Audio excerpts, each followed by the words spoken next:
Ang galing oh.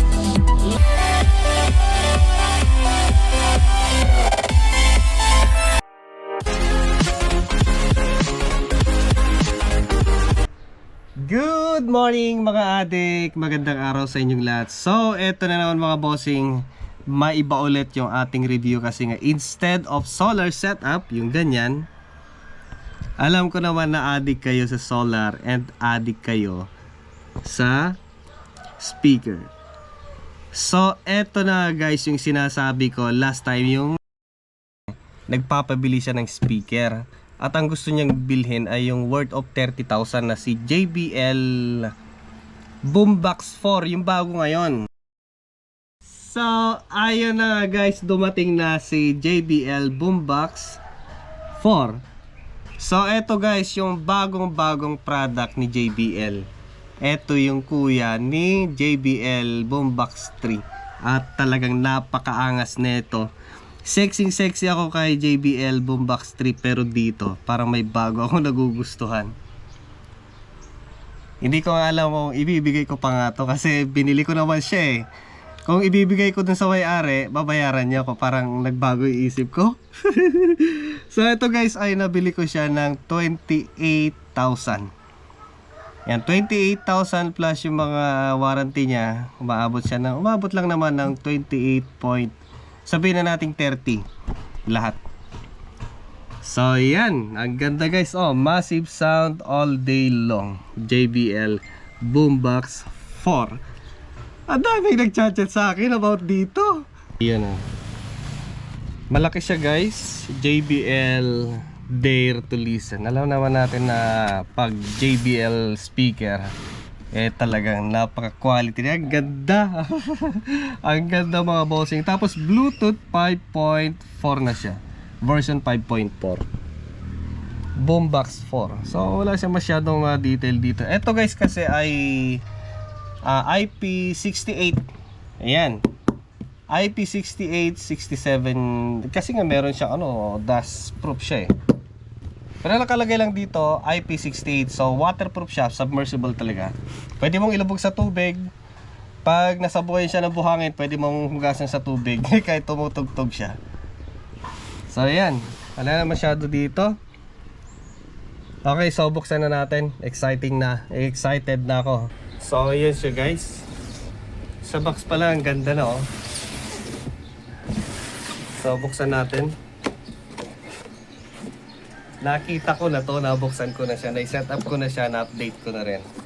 So ipapakita ko na lang sa inyo yung unboxing niya. So dito, bubunutin natin dito. May hawakan pala siya. Yun o. Then yung kanyang accessory, wala na. So dito guys ay wala na siyang charging brick, kundi AC cord na lang meron siya. So different type of AC cord. So parehas din lang dito kay party box na yung kanyang wire. Then dito meron siyang user manual. So yun lang, wala na. Importante yung speaker lang talaga. Ayan siya guys. Boom.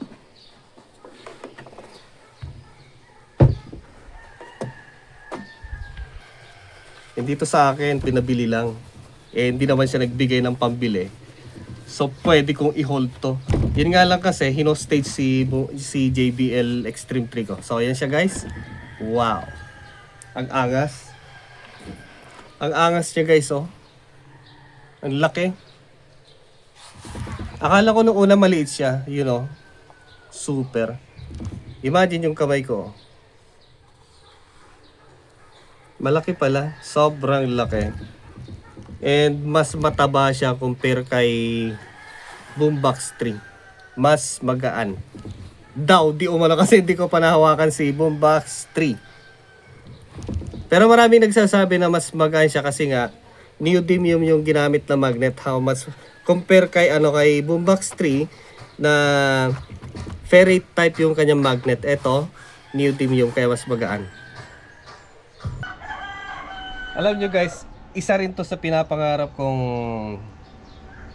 Bluetooth speaker, si JBL, lalong lalo na itong Boombox 4. Ang nakayanan lang natin na bilhin ay si Party Box. May nagsasabi yung mas malalaki pa. Grabe ang mahal noon. Ito pa nga lang ang mahal na. Nasa unang labas nito nasa 30,000 na, higit pa. Lalong-lalo nung hindi pa nauuso ang oil crisis, ang mahal niya. Tapos napansin ko nung medyo pumutok itong itong oil crisis, bigla siyang bumaba kasi nga hindi siya kailangan. So ito siya guys sa kanya harapan. Ito guys na Bluetooth speaker ni JBL Boombox 4 ay kayang tumugtog hanggang 28 hours. Pero wag lang siguro malakas, siguro mga 50%. And ang speaker nito ay 5 inches din pala, kapares dito. Ang kaibahan lang kasi ito si Party Box ay ported siya, may butas sa likod. So since na ito ay waterproof, kaya meron siyang radiator. Ayan, para hindi pasukin ng tubig. Although kahit meron siyang radiator, malakas pa rin yung base. Grabe. So dito meron siyang handle na talagang napakadagol. Napakaangas. Ayan o, may tatak na Boombox 4. Tapos dito sa ilalim, rubberized siya. Smooth na rubberized. Ayos. Siguro next time na gagawin ni JBL, meron ng wireless charging dito, diba? Tapos malamang flat na rin. Then meron siyang button dito para sa kanyang switch, Bluetooth connection, Auracast, then bass boost. So ito ay may dalawa. Yan, bass 1 and ay deep and punchy yata yung isa. Then nandito yung kanyang volume control, decrease, increase, play and stop. Okay.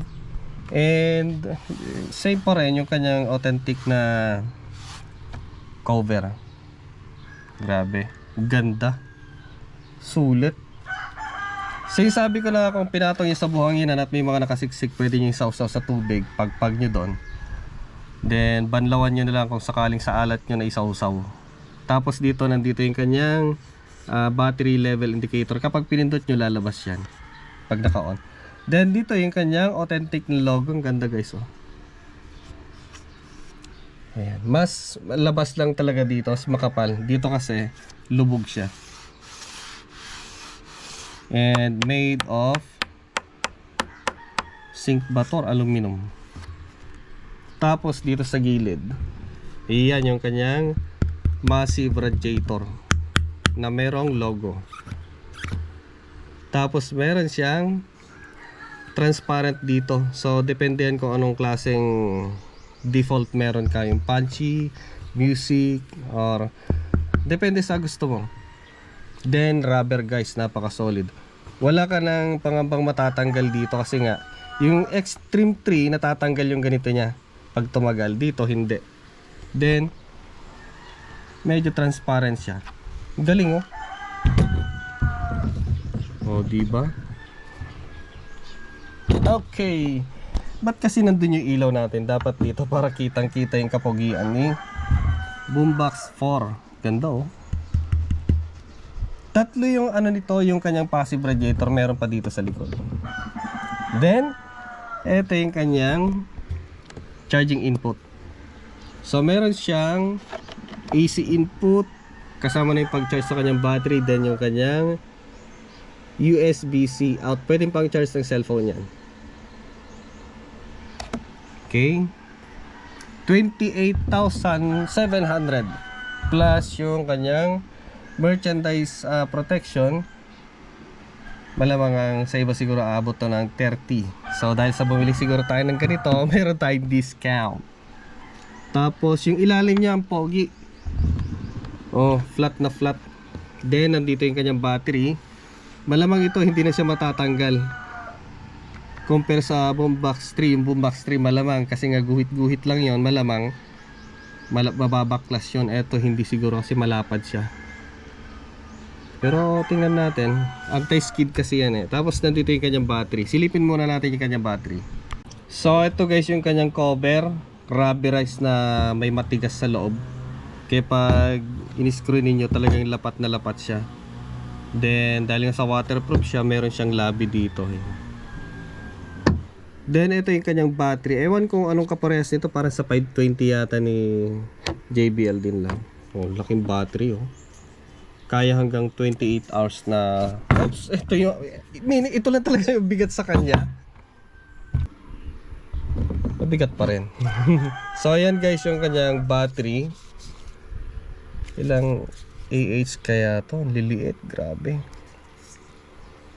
21 volt, 4,500 milliamp.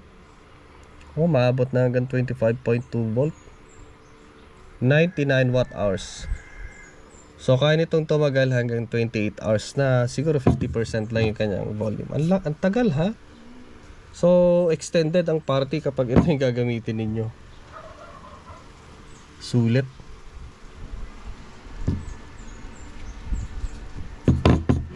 Yung battery kasi ni ito nasa, hindi ko lang, 8 hours lang yata to yung kanyang playtime. Ang liit lang oh. Malit lang. Sa ewan ko ano yung gumagamit ng ganitong battery na doble. Party box club din lang yon.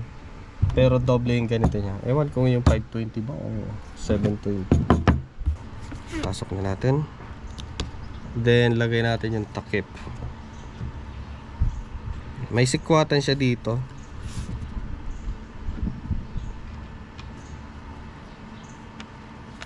Napaka premium na talaga ng speaker ni JBL. Yung product kasi ng Marshall napakamahal compare dito. Pero kung ako papipiliin, mas gusto ko pa rin talagang JBL compare sa Marshall. Kasi so, yan siya mga bossing. Lupit oh. Ganyan po siya kalaki compare sa size ni Juan de la Salle. So kung malaki kang tao, may katabaan ka, big boy ka, ito yung dapat at bagay sa itsura mo. Pero pag ang laki mong tao tapos ang liit na yung speaker mo, parang hindi siya bagay.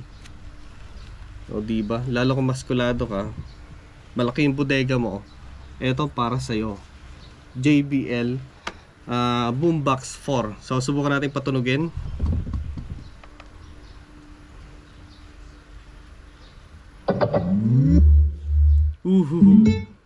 Oh, connected na kagad sa phone ko. So subukan na natin kagad. So dito mga bossing, para ma-unlock natin yung full potential niya, para marinig natin yung talagang napakagandang tunog niya, i-download natin yung JBL app. So yan guys. Pag mga mga waterproof na mga Bluetooth speaker ni JBL, ito ang dapat i-download natin. Pero kapag yung mga party box, pang party box din ng mga speaker or app ang gagamitin natin. So yan guys. So dito meron siyang JBL signature, meron ding chill, may energetic. So yan, malakas yan. Then vocal, di ko masyado ano yan. Tapos itong custom ang minsan ginagamit ko. So yan, naka preset na siya. Okay, naka rock style. Okay, so pag gusto natin i-reset natin. Pero ito yung gusto ko, yung JBL signature talaga. Dalawa lang yan, JBL signature ang trip ko dyan, tapos energetic.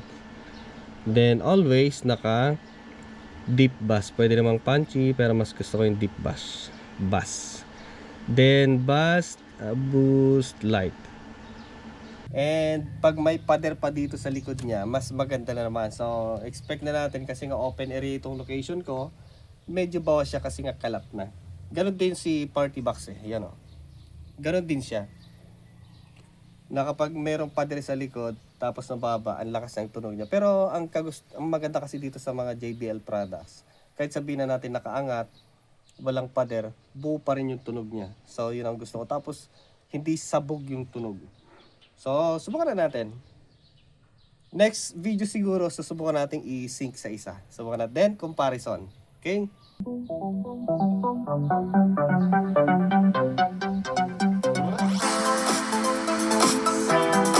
%.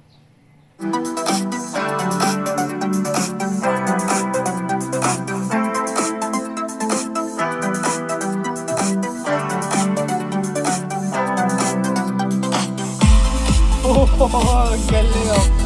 Lakas.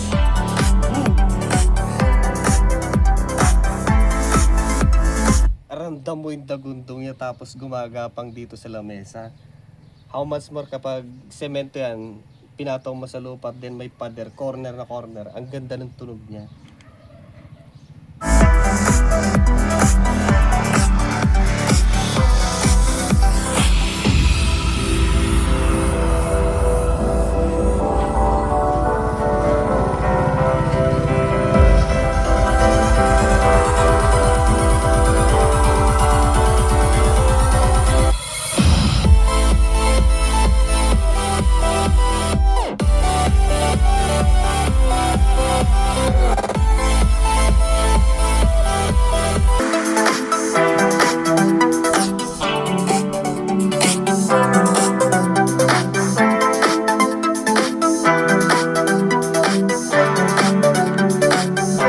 Pag stereo kasi, pag nasa harapan niyo siya talaga, maririnig niyo yung distribution ng kanyang tunog.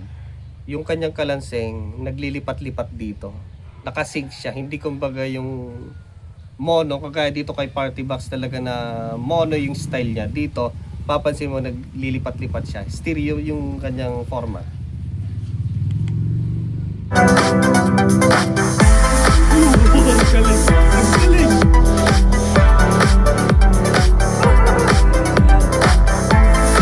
Ang ganda ng dagundong niya guys, kasi baka maulog yung ilaw natin.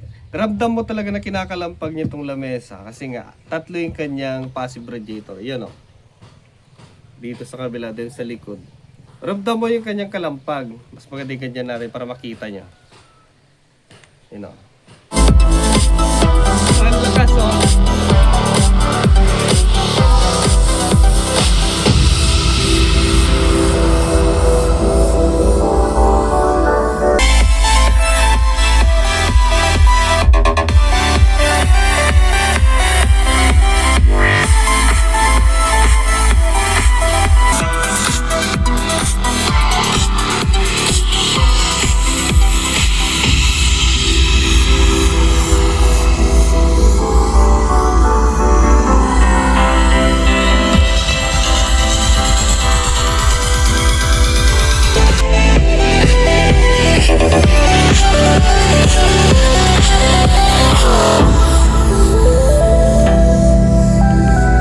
Alam niyo yung pakiramdam na para kang binamasahe ng jackhammer pag dinikit mo sa katawan mo tapos ang lakas ng bass. Para siyang ganon mga bossing. Ayun o. Marami nagsasabi na nag-review na ng Boombox 3 at Boombox 4 at sabi nila mas light siya, mas magaan. Kahit sabihin mo parang ang laki niya, ang taba niya, pero mas magaan daw siya compare sa Boombox 3. So, yun mga bossing, para sa mga interested na bumili ng ganitong speaker. Although, sarili natin bili, sana makasulit tayo sa views at sa taggings. So, ito, nasa display natin. Click nyo lang yan, product na yan. Tapos, nasa description box. Okay, then, kung sakaling gusto nyo rin bumili ng pangbahay, ito kasi pangbahay, indoor-outdoor, si 120. Nasa description or nasa display din natin. At pair na rin natin kung sakasakaling mag-outdoor camping kayo, kailangan nyo ng charger. So, saktong-sakto siya guys dito kay Party Box or kay JBL Boombox 4 or eto. Oh, bigat pala. Spartan 500X. EcoFlow at Spartan. So, para sa mga interested, nasa description box or nasa nasa display. Click nyo lang yan, mapupunta kayo sa sa pinagbilhan natin. So, maraming salamat. See you next time. Happy Sabado Gloria at Linggo pang outing natin. Maraming salamat. Ingat-ingat sa camping at swimming.